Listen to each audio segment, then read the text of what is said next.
देखिए बच्चों, इस एक्सरसाइज में आपको दिया है कि मतलब क्लास 10th के 10 बच्चे हैं और नंबर ऑफ गर्ल्स जो है वो उनकी संख्या 4 ज़्यादा है नंबर ऑफ बॉयज़ से। तो आपको नंबर ऑफ बॉयज़ और नंबर ऑफ गर्ल्स निकालने हैं, वो भी इसको किस किस मेथड से निकालना है, तो ग्राफिकल मेथड से इसको सॉल्व करके हमें निकालना है। तो सबसे तो पहले लीनियर इक्वेशन मैं बनाता हूँ। तो यहाँ पे देख लीजिए,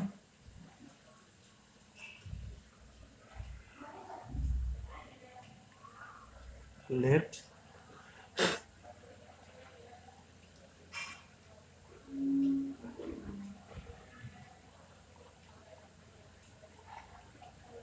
number of girls is x and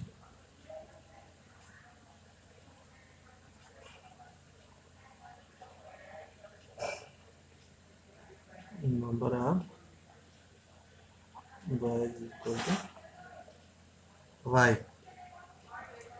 दोनों की संख्या 10 है, तो एक equation x plus Y equal to 10, और एक है कि number of girls is 4 more than the number of boys, यानी कि जो लड़कियों की संख्या है वो number of girls is 4 more than number of boys, तो लड़कों की संख्या से 4 ज़्यादा।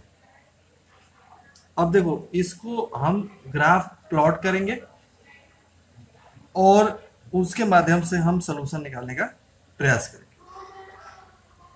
तो चलिए पहले डब्बा तैयार कर लेते हैं। Number of girls is 4 more than the number of boys.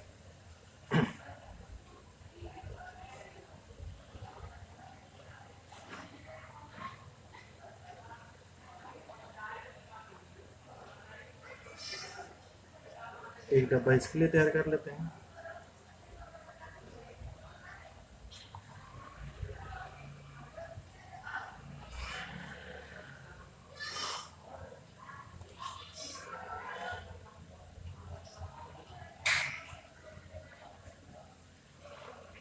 एक डब्बा जो है इसके लिए भी हम तैयार कर। अब यहाँ पे देखिए, छोटा से छोटा नंबर लिया जाता है। अगर x यहाँ पे एक वैल्यू अपने मन से x 5 लेते हैं तो y भी 5 हो जाएगा, और अगर x 6 लेते हैं तो y आपका 4। फिर से देख लीजिए, x 5 तो y 5, और अगर x 6 लेते हैं तो y आपका 4 हो जाएगा। यहाँ पे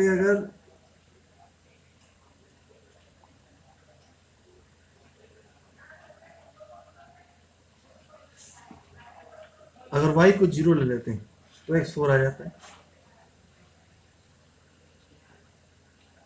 y को अगर 0 ले लेते हैं तो x कितना होगा 4, और अगर x को आप 0 ले लेते हैं तो y आपका -4 हो जाता है। ठीक है, अगर y को 0 लेते हैं तो x 4 आ गया, और अगर x को 0 ले लेते हैं तो y आपका -4। तो यहाँ से एक चीज़ तो क्लियर हो गई कि ये डब्बा तैयार। अब जो है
ऐसे एक एक यूनिट का आप ले लीजिए।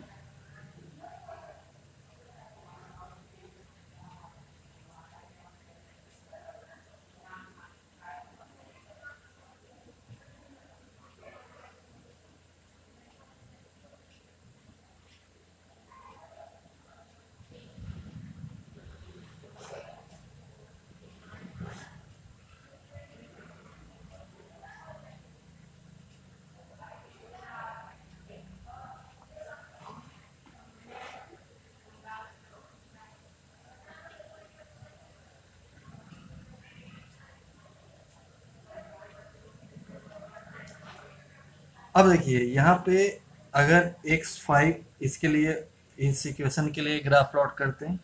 x अगर 5 तो y भी 5। अगर x 5 हो रहा है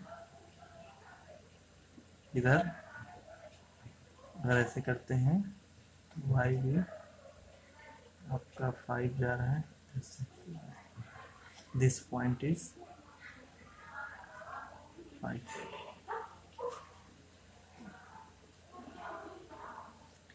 x 6 तो y 4। x अगर 6 है तो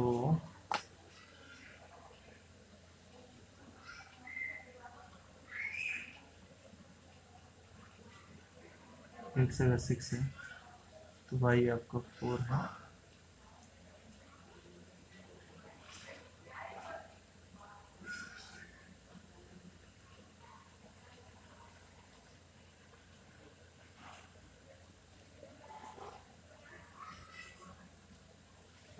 ये आपका इक्वेशन बन गया। ये आपका रिप्रेजेंट कर रहा है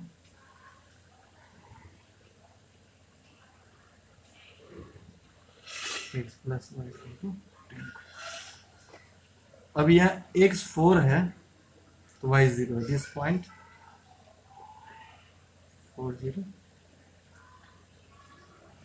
अगर x 0 है तो y माइनस 4 है। This point 0 minus. यहाँ पे x 4 है तो y 0 है। और अगर यहाँ पे देखिए x 0 है तो y माइनस 4 है। इस पॉइंट को डी कर लो और इसको मिलाते हैं।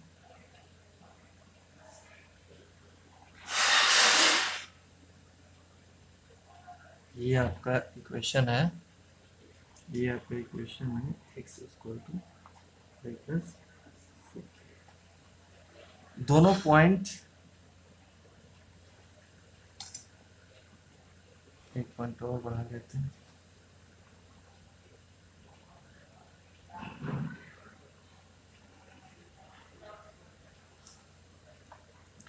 देखिए ये दो इक्वेशन है, दो लाइन बन गए, तो इनका कंबाइंड सॉल्यूशन जो इनका इंटरसेक्टिंग पॉइंट होता है वही उसका कंबाइंड सॉल्यूशन होता है। तो इंटरसेक्टिंग पॉइंट का जो भी कोऑर्डिनेट होगा वो दोनों इक्वेशन को सेटिस्फाई कराएगा, वही उसका सॉल्यूशन होगा।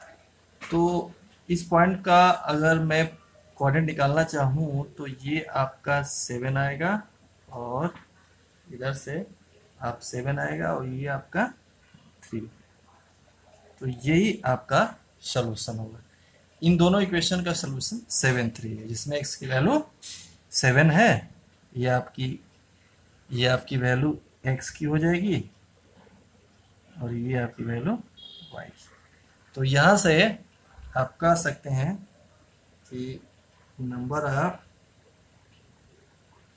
गर्ल्स 7 और नंबर ऑफ बॉयज आपका 3।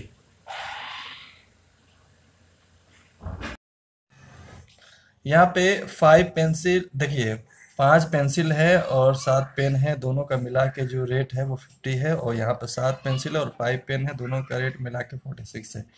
हमें एक पेंसिल और एक पेन का कास्ट निकालना है। तो हम यहाँ पे क्या कर लेंगे कि let cost of 1 pencil is rupees x and cost of 1 pen is rupees y।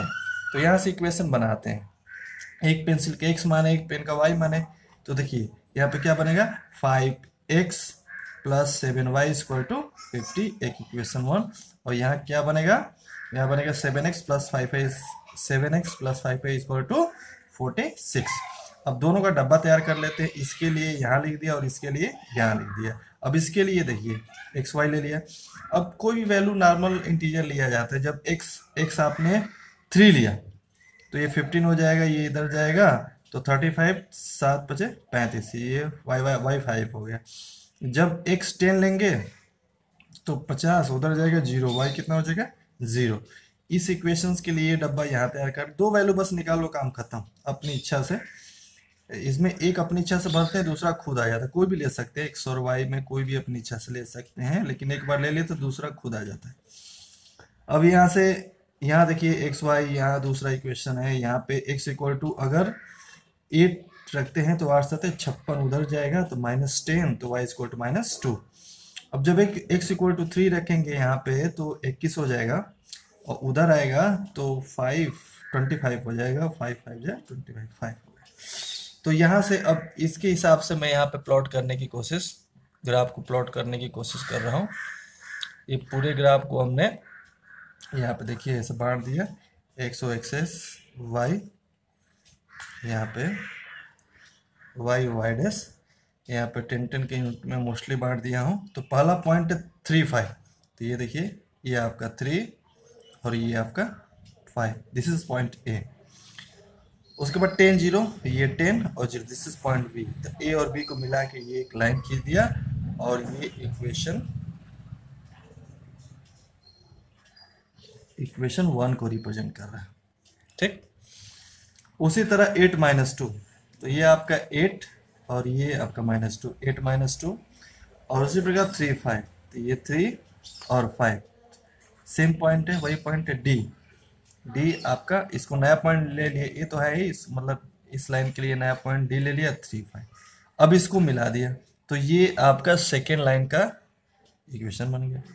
अब देखिए ये दोनों इक्वेशन दो लाइन में रिप्रेजेंट हो गया, और इसका इंटरसेक्टिंग पॉइंट ही इसका कंबाइंड सॉल्यूशन होता है। तो इसका इंटरसेक्टिंग पॉइंट का कोऑर्डिनेट ही इस दोनों लाइन का सॉल्यूशन कहा जाएगा। तो इनका इंटरसेक्टिंग पॉइंट ये है, और इसका कोऑर्डिनेट क्या है 3 5 है, दोनों सेम चीज है। तो इस इंटरसेक्टिंग पॉइंट कोऑर्डिनेट 3 5, तो यही आपका सॉल्यूशन होगा। इसमें पहला वैल्यू एक्स का माना जाता है और दूसरा वाई का। तो एक्स पेंसिल था और वाई पेन था। तो cost of 1 pencil is ₹3 and cost of 1 pen is ₹5। Next question करने से पहले इस एक्सप्लेनेशन को समझना जरूरी है, उसके बेस पे ही अगला क्वेश्चन को समझा जा सकता है। तो जैसे देखिए linear equation in 2 variable, simultaneous linear equation 2 variable पढ़े, जिसमें 2 लीनियर इक्वेशन के एक साथ हम अध्ययन कर रहे हैं।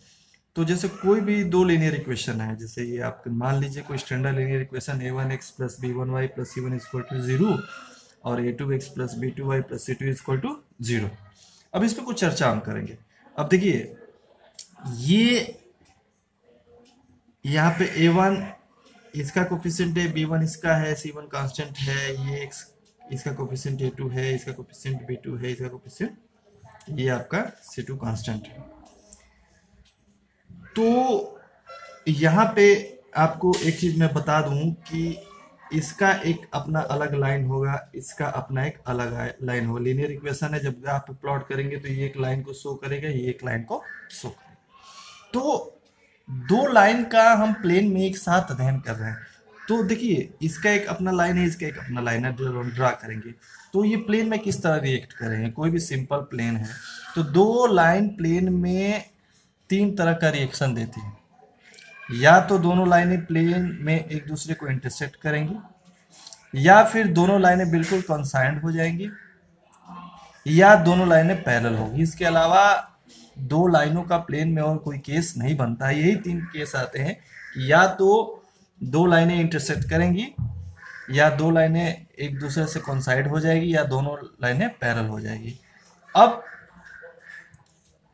इनके थोड़ा कंबाइंड सॉल्यूशंस की बात कर लें तो 2 लाइन का कंबाइंड सॉल्यूशन क्या होता है। देखिए जब 2 लाइन इंटरसेक्ट करेंगी तो कॉमन पॉइंट ही उसका कंबाइंड सोल्यूशन होता है। यानी कि दो लाइन इंटरसेक्ट करेगी तो उसका आपका एक सोल्यूशन निकल के आता है। ये वाला पॉइंट ही उसका सोल्यूशन है, जो भी इसका कोऑर्डिनेट होगा वो वन सोल्यूशन ही निकल के आएगा। अब दो लाइन जब कोइंसाइड होगी तो सारे पॉइंट उसके कॉमन हो जाएंगे। तो इस केस में सॉल्यूशन तो आता है लेकिन बहुत ज्यादा आता है, इसीलिए इस केस में मेनी सॉल्यूशन निकल के आता है। अब दो लाइन जब पैरेलल होंगी तो कोई भी पॉइंट उनका आपस में कॉमन नहीं होगा, तो जब आप पॉइंटे नहीं कॉमन होगा तो उनका कंबाइंड सॉल्यूशन कहाँ से निकलेगा। तो इसलिए कहा था कि पैरेलल लाइन के केस में आपका नो सॉल्यूशन निकल के आता है। थोड़ा सा कंसिस्टेंट और इनकंसिस्टेंट पे भी चर्चा करें। अगर कहीं भी सोल्यूशन आ रहा है, चाहे एक सोल्यूशन आए चाहे बहुत सारे सोल्यूशन है, उस सारे केस को हम कंसिस्टेंट कहते हैं।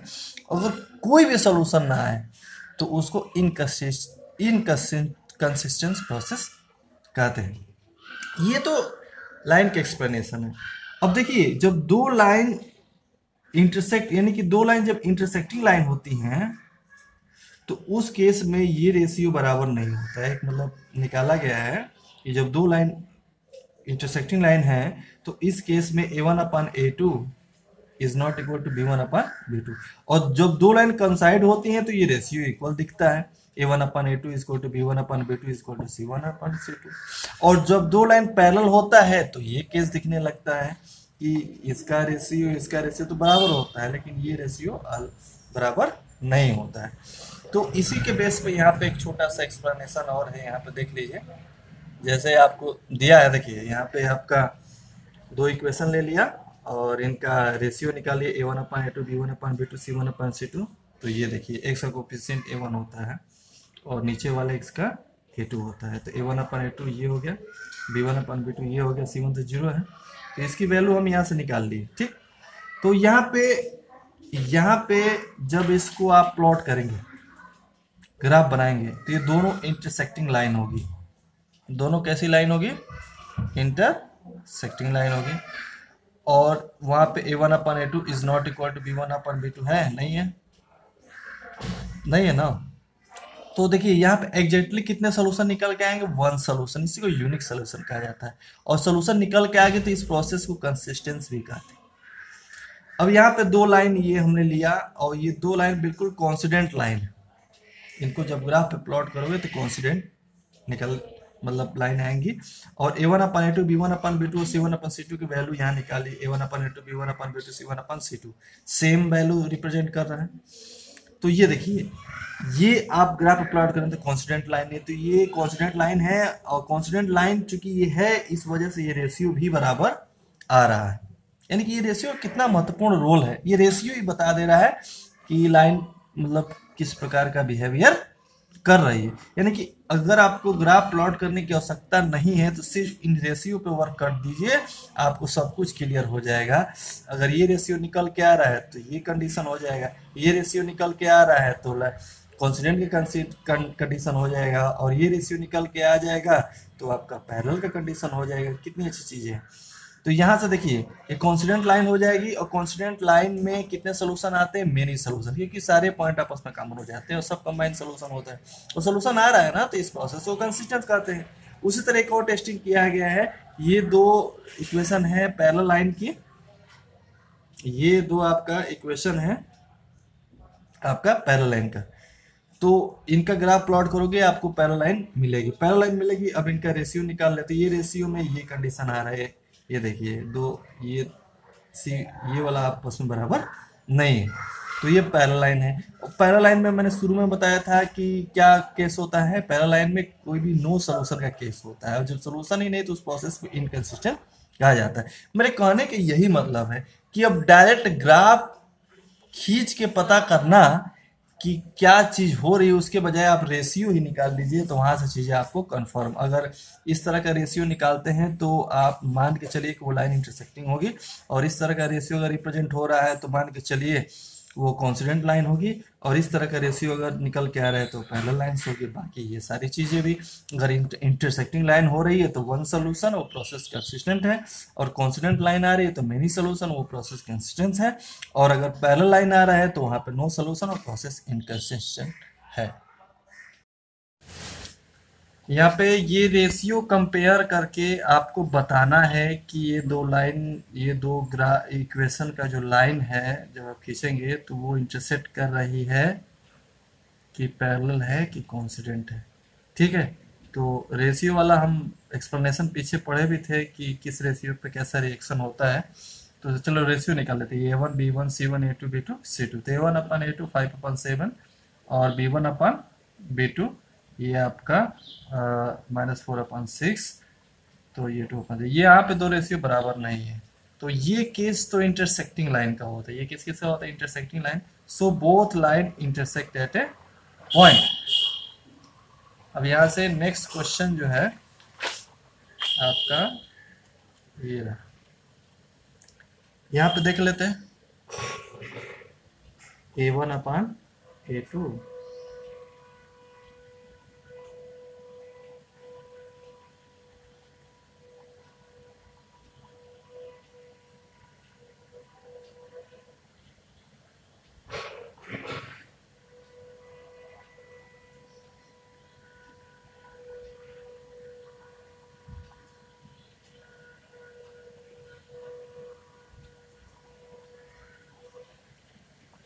अरे वाह, यहाँ से आप अगर ध्यान दें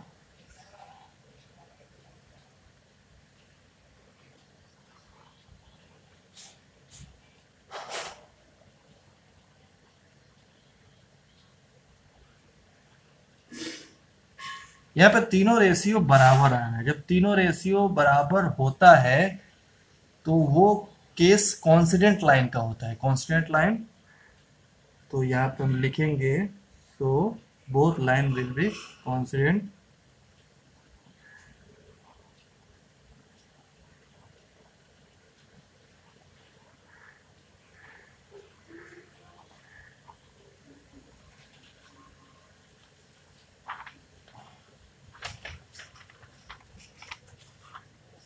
यहाँ पे थर्ड क्वेश्चन है।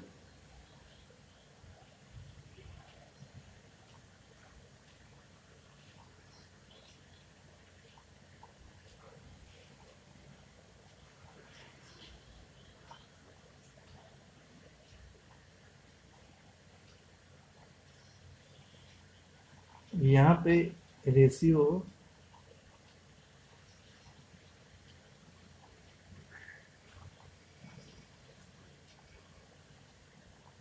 यहाँ पे देखिए, ये जो रेशियो होता है ये केस पैरेलल लाइन क्या होता है। ये रेशियो पैरेलल लाइन को रिप्रेजेंट करता है, ये वाला case. So line will be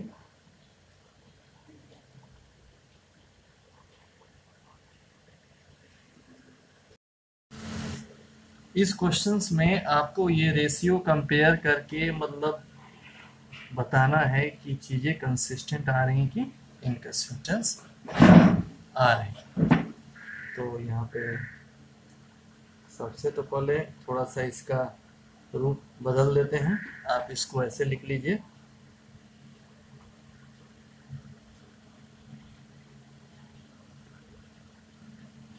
और इसको आप लिख लीजिए 3x + 2 - 5 और 2x - 3y - 7 = 0। अब यहाँ से निकालते हैं A1/A2 और B1/B2। यहाँ पे देखा जाए तो A1/A2 is not equal to B1/B2। अच्छा, ये केस किसका होता है? इंटरसेक्टिंग लाइन का होता है। इंटरसेक्टिंग, जब ये मतलब ये केस इंटरसेक्टिंग लाइन, यानी कि दोनों लाइन क्या करेंगे? इंटरसेक्ट करेंगी। इंटरसेक्ट करेंगी तो कितने सोल्यूशन आएगा? One solution. अच्छा, सोल्यूशन आ रहा है ना, तो जब सोल्यूशन आ रहा है तो इस प्रोसेस को कंसिस्टेंट हम बोलते हैं।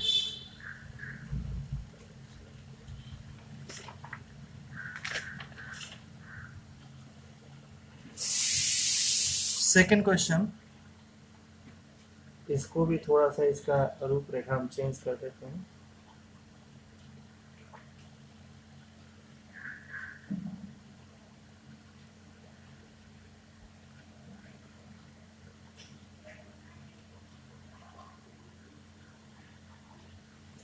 ये 2x minus 3y minus 8 is equal to 0 and 4x minus 6y minus 9 is equal to 0।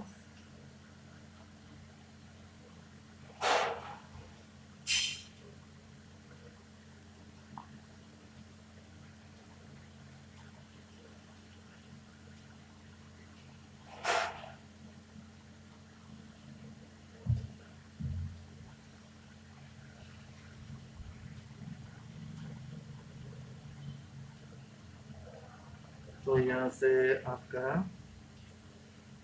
यहाँ से ये रेशियो निकल के आ रहा है A1 upon A2 equal to A1 upon B2 is not equal to. अच्छा, ये केस पैरेलल लाइन का होता है।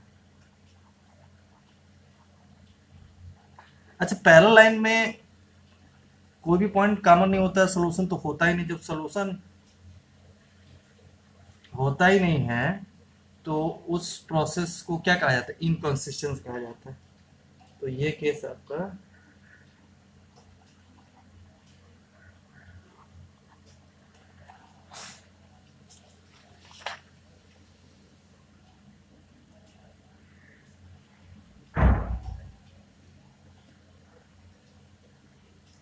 यहाँ पे इसको देख लेते हैं।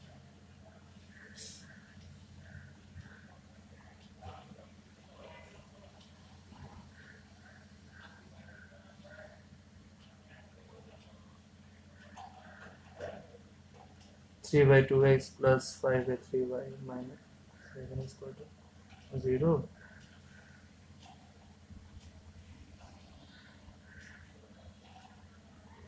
Three by two X plus 5/3y minus 9x minus 10 minus 14 is equal to 0। A1 upon A2।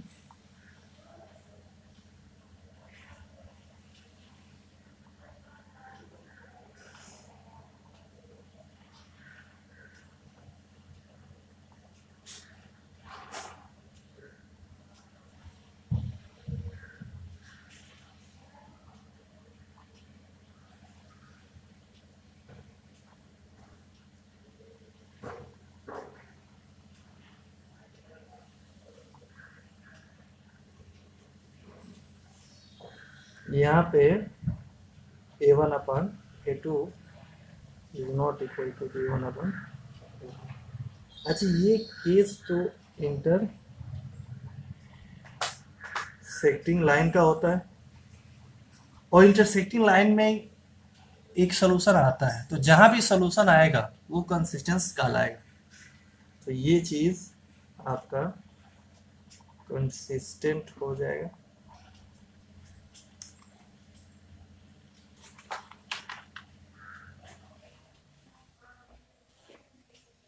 इसको करते हैं।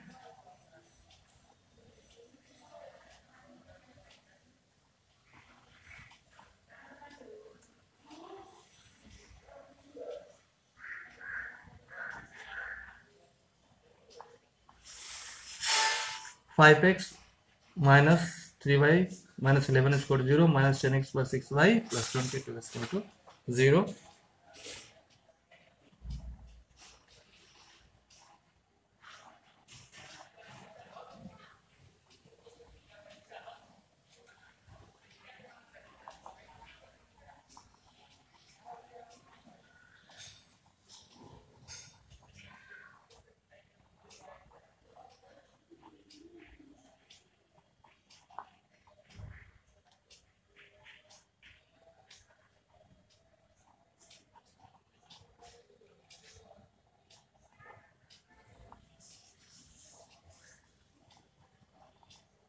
तो ये केस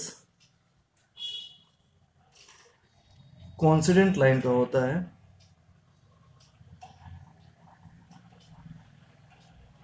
कॉन्सिडेंट लाइन होगी तो मेनी सोल्यूशन आते हैं, सोल्यूशन आते हैं ना, तो कॉन्सिस्टेंट हो गया।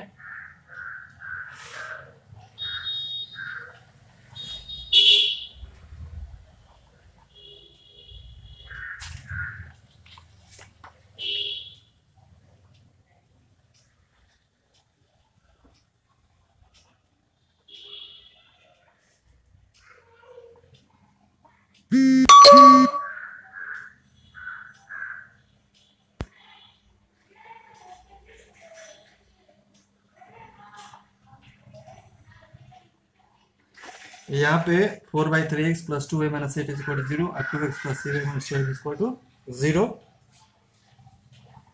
a1 अपन a2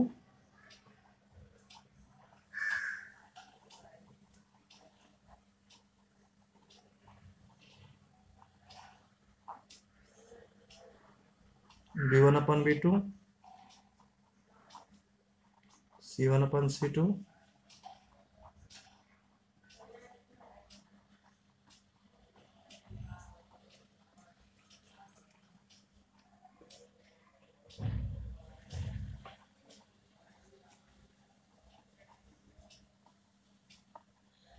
ये केस कोइंसिडेंट लाइन का होता है और कोइंसिडेंट लाइन में मेनी सॉल्यूशन आता है। तो जब सॉल्यूशन आता है तो कंसिस्टेंट होगा।